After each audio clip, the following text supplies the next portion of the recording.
Hi friends, welcome back our YouTube channel. ಇವತ್ತು ನಾನು ಒಂದು ವಿಷಯದ ಬಗ್ಗೆ ಮಾತಾಡಬೇಕು ಅಂದ್ಕೊಂಡಿದ್ದೀನಿ. ತುಂಬಾ ಬೇಜಾರಾಗಿದೆ. ಏನಪ್ಪ ಅಂದರೆ, ಒಂದು ವ್ಯಕ್ತಿಗೆ, ಅದರಲ್ಲೂ ತುಂಬ ಒಳ್ಳೆಯವರಾಗಿರೋರಿಗೆ ಎಷ್ಟು ಕಷ್ಟ ಅನ್ನೋದಕ್ಕೆ ಇವತ್ತು ನನ್ನ ಕಣ್ಮುಂದೆ ನಾನು ನೋಡ್ತಾ ಇದ್ದೀನಿ. ಅದೇನು ಅಂದರೆ, ನಮ್ಮ ವಿಷ್ಣುವರ್ಧನ್ ಅವರು ಬದುಕಿದಾಗಲೂ ನೆಮ್ಮದಿ ಇಲ್ಲ, ಈಗ ಸ್ವರ್ಗಲೋಕದಲ್ಲಿದ್ದಾರೆ. ಆದರೂ ಅವ್ರಿಗೆ ನೆಮ್ಮದಿ ಇಲ್ಲ. ಯಾಕಪ್ಪ ಅಂದರೆ, ಅವ್ರಿಗೆ ಬೆಂಗಳೂರಲ್ಲಿ ಅವ್ರ ಜಾಗ ಕೊಡ್ತಾ ಇಲ್ಲ. ಮೈಸೂರಲ್ಲಿದೆ, ಬಟ್ ಈಗ ರಾಜ್ಕುಮಾರ್ಗೆ ಅವ್ರ ಹೆಸರು ಹೇಳೋದು ಬೇಡ, ಈಗ ಅವರೆಲ್ಲ ಬೆಂಗಳೂರಲ್ಲಿ ಕೊಟ್ಟಿದ್ದಾರೆ. ವಿಷ್ಣುವರ್ಧನ್ಗೆ ಯಾಕೆ ಕೊಡ್ತಾ ಇಲ್ಲ? ಏನು ಕಾರಣ? ಅವ್ರು ಏನು ಮಾಡಬಾರ್ದು, ತಪ್ಪು ಏನು ಮಾಡಿದ್ದಾರೆ? ಅವರು ಒಳ್ಳೆಯವರಾಗಿರೋದೇ, ಅಷ್ಟು ಒಳ್ಳೆಯವರಾಗಿದ್ದಿದ್ದೆ ತಪ್ಪು ಅಂತ ನನಗನ್ನಿಸ್ತಾ ಇದೆ. ತುಂಬ ಒಳ್ಳೆಯವರಾಗಿದ್ರಲ್ಲ, ಅದೇ ಕಾರಣಕ್ಕೆ ಇವತ್ತಿನ ದಿನ ಅವ್ರಿಗೆ ಬೆಂಗಳೂರಲ್ಲಿ ಜಾಗ ಕೊಡ್ತಾ ಇಲ್ಲ. ಏನು ಮಾಡಿದ್ದಾರೆ ಅಂತದ್ದು? ಅವ್ರು ಮಾಡಬಾರ್ದು ತಪ್ಪು ಏನು ಮಾಡಿದ್ದಾರೆ? ಅವರು ಎಲ್ಲ ಹೆಣ್ಮಕ್ಳಿಗೆ ಮರ್ಯಾದೆ ಕೊಡ್ತಿದ್ರು, ಕಷ್ಟ ಇರೋರಿಗೆ ಎಲ್ಪ್ ಮಾಡಿದ್ರು. ಇದೇ ಅವ್ರು ಮಾಡಿದ ತಪ್ಪ?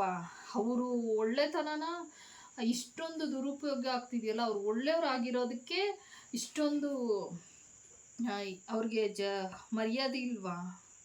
ಎದಕ್ಕೆ ಇಷ್ಟು ಅವ್ರಿಗೆ ಅಯ್ಯೋ ಅನಿಸ್ತಿದ್ದಾರೆ ಗೊತ್ತಿಲ್ಲ. ಅಭಿಮಾನಿಗಳು ಎಲ್ಲಿವರೆಗೂ ಬದುಕಿರ್ತಾರೋ ಅಲ್ಲಿವರೆಗೂ ಅವರು ಎಲ್ಲರ ಮನಸ್ಸಲ್ಲೂ ಇರ್ತಾರೆ, ಮತ್ತು ಅವ್ರಿಗೋಸ್ಕರ ಹೋರಾಟ ನಡೆಯುತ್ತೆ. ಅವರು ಎಷ್ಟು ಒಳ್ಳೆಯವರು ಅಂದರೆ, ಮತ್ತೆ ಆ ಥರ ವ್ಯಕ್ತಿ ಹುಟ್ಟು ಬರೋದಕ್ಕೆ ಸಾಧ್ಯನೇ ಇಲ್ಲ, ಬರೋದೂ ಇಲ್ಲ. ಆ ಥರ ವ್ಯಕ್ತಿ, ಆ ಥರ ನಡತೆ, ಸ್ವಭಾವ, ಮಾತಲ್ಲಾಗಲಿ ಅವ್ರ ಗುಣ ಸ್ವಭಾವ ಯಾರಿಗೂ ಬರೋದಿಲ್ಲ. ಅಷ್ಟು ಒಳ್ಳೆ ವ್ಯಕ್ತಿ ಅವರು. ಅಂಥವ್ರಿಗೆ ಈ ಥರ ಮೋಸ ಆಗ್ತಿರೋದು ಸರಿಯಲ್ಲ. ಏಕೆಂದರೆ ಒಳ್ಳೆಯವ್ರಿಗೆ ಕಷ್ಟ ಜಾಸ್ತಿ ಅಂತ, ಅದರಲ್ಲೂ ತುಂಬ ಒಳ್ಳೆಯವರಾಗಿದ್ದರೆ ಈ ಥರ ತುಂಬ ಕಷ್ಟ ಅಂತೆ. ಅದಕ್ಕೆ ಇವರೇ ಉದಾಹರಣೆ, ನಮ್ಮ ದಾದಾ. ಈಗ ನೋಡಿ, ಅವ್ರಿಗೆ ಬೆಂಗಳೂರಲ್ಲಿ ಕೊಡದೇ ಇರೋದಕ್ಕೆ ಏನು ರೀಸನ್ನು? ಯಾಕೆ ಎಷ್ಟು ಅಯ್ಯೋ ಅನಿಸ್ತಿದಾರಲ್ಲ? ಯಾಕೆ? ಏನಾಗುತ್ತೆ? ಅವ್ರಿಗೆ ಜಾಗ ಕೊಟ್ಟರೆ ಏನಾಗುತ್ತೆ?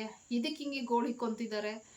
ಇದಕ್ಕೆ ದೇವರೇ ಕಣ್ಣು ಬಿಟ್ಟು ನೋಡಬೇಕು ಅಂತ ದೇವರಲ್ಲಿ ಪ್ರಾರ್ಥನೆ ಮಾಡ್ತೀನಿ. ನಮ್ಮ ದಾದಾ ಅವ್ರಿಗೆ ನ್ಯಾಯ ಸಿಗಬೇಕು ಅಂತಲೂ ನಾನು ದೇವರಲ್ಲಿ ಕೇಳ್ಕೊತೀನಿ.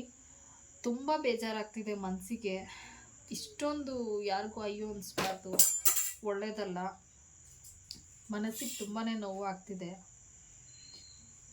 ಒಂದು ಕಡೆ ದುಃಖ ಆಗ್ತಿದೆ, ಒಂದು ಕಡೆ ಕಣ್ಣೀರು ಬರ್ತಾ ಇದೆ. ಯಾರ ಹತ್ರ ಹೇಳ್ಬೇಕು? ಯಾರಿಗೆ ಹೇಳಿದ್ರೆ ಈ ಬಗೆ ಇದು ಸಮಸ್ಯೆ ಬಗೆಹರಿಯುತ್ತೆ? ತುಂಬಾ ನೋವಾಗ್ತಿದೆ.